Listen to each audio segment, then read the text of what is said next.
Thank you for joining me and colleagues in more than 30 locations around the world for the global launch of the 2012 Economic and Social Survey of Asia and the Pacific, produced by ESCAP, the United Nations Economic and Social Commission for Asia and the Pacific.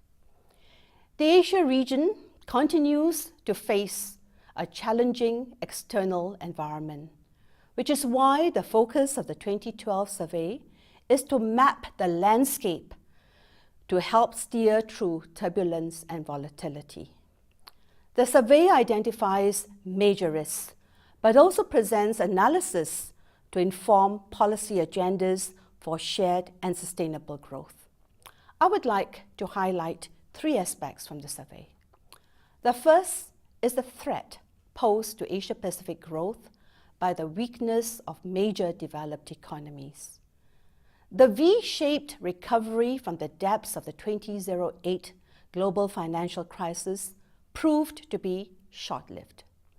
The world economy entered the second stage of the crisis in 2011 due to the Eurozone debt crisis and continued uncertain economic outlook of the US economy.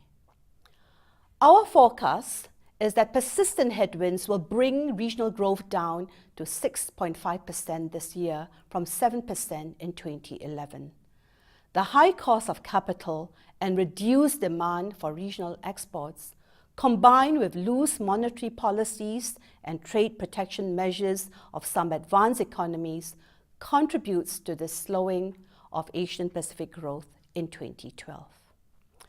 Despite this slowdown, growth in Asia and the Pacific remains better than in any other region, continuing as an anchor of stability and a new growth pole for the world economy.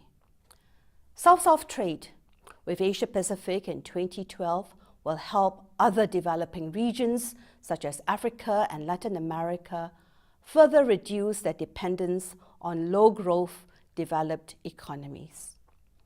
A second key aspect of the survey is the challenge presented to Asia and the Pacific by commodity price volatility and especially the trend of rising commodity prices. High prices and persistent volatility are likely to become the new normal of the global economy. This commodity boom presents risks and opportunities.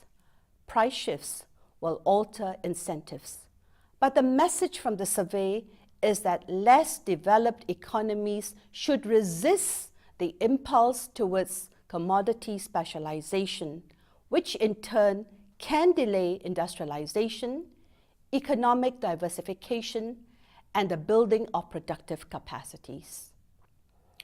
The third aspect of the survey highlights critical policy challenges and options for Asia-Pacific countries, including managing the balance between growth and inflation, using several inflation-fighting measures beyond monetary policies alone, coping with capital flows, and dealing with considerable exchange rate volatility, addressing jobless growth and unemployment by encouraging domestic consumption to act as an enhanced engine of growth and productivity, improving working conditions and income equality. Turbulence and volatility generates uncertainty. The survey provides a valuable tool to pursue a sustainable path for shared prosperity in Asia-Pacific amidst the new normal of uncertainty.